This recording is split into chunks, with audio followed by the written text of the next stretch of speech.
for the Oilers, they didn't end up doing anything else. And one thing that is crazy is that we don't have the return yet on Brad Marchand. It's like, we know there's some sort of a conditional second rounder in there, but just going off the prices that were paid and what the Oilers had already accomplished. We went live last night. We talked about Jake Wallman, talked about how much we love that Jake Wallman trade for the Edmonton Oilers. They have Trent Frederic now. We got our first look at Max Jones yesterday, who was a throw-in, but I'm willing to say after watching him play for one hockey game, I expect him to be more impactful than a Sam Carrick was.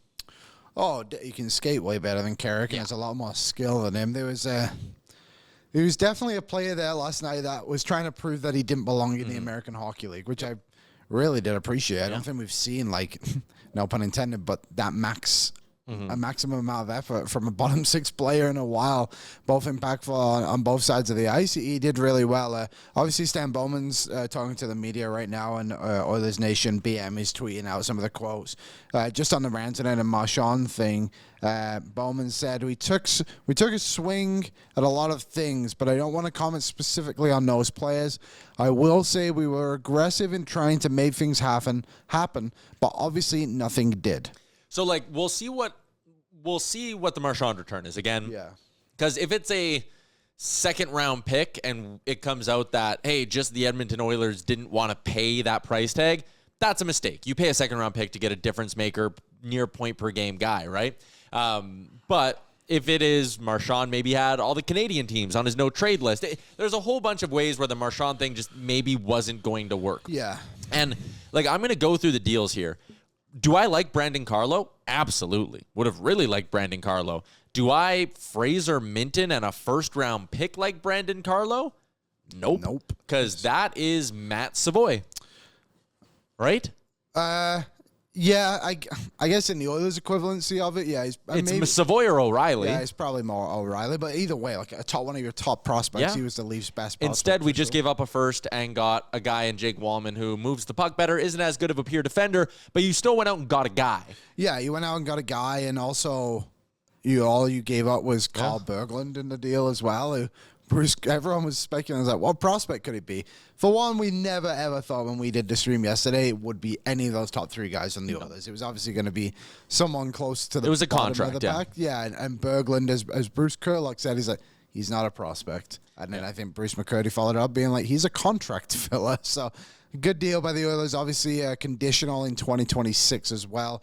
Top 12 protected, I believe it is. If hopefully that never occurs, but it would then go to 2027 unprotected. Mikko Rantanen, is that something I would have loved to see? Absolutely.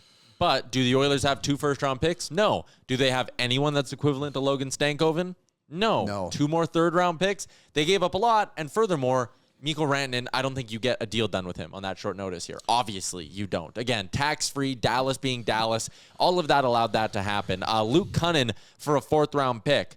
I wouldn't have minded that, but I'm not sure. I don't view Luke Cunnin as a difference maker. I really don't. Brandon Tanev for a 2nd-round pick. You went and got Trent Frederic. You don't need more. Like, no. I don't see a deal that happened today. Sorry, just to finish. I don't see a deal that happened today, Liam, where I go, shit, I really wish Bowman would have done that exact move. I don't see it. Yeah, the only one, obviously, we're just waiting on is Marchand, and I think we can really give our final thoughts after that, but I'm with you. There wasn't a lot that was done. I'm just like so upset about. Obviously, goaltending has been a big topic of conversation. Skinner played really well yesterday, but the only goalie that was moved today was Peter Mrazek back to the Detroit Red Wings for whatever reason. I'm pretty sure they have as many goaltenders as the New Jersey Devils have defensemen. It's absolutely insane. I don't know what the Isa plan currently is, but it's a weird one. We'll list some losers here in a little bit, but if you're worried about the state of the Oilers heading into the playoffs, and you're looking at Dallas and Colorado, and maybe you're even looking at Winnipeg, who did their shopping with Tanev and Luke Schenn, and obviously have Connor Hellebuck between the pipes. Are the Edmonton Oilers better than they were a week ago? Yes. They added 2 strong players and took a flyer on a guy like Max Jones, who I think gives you something different in your bottom 6. So are the Oilers better? Yes.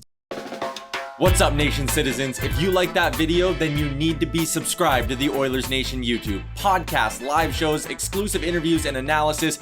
Everything you need from your favorite voices at Oilers Nation. And you don't want to miss any of it, so hammer that subscribe button.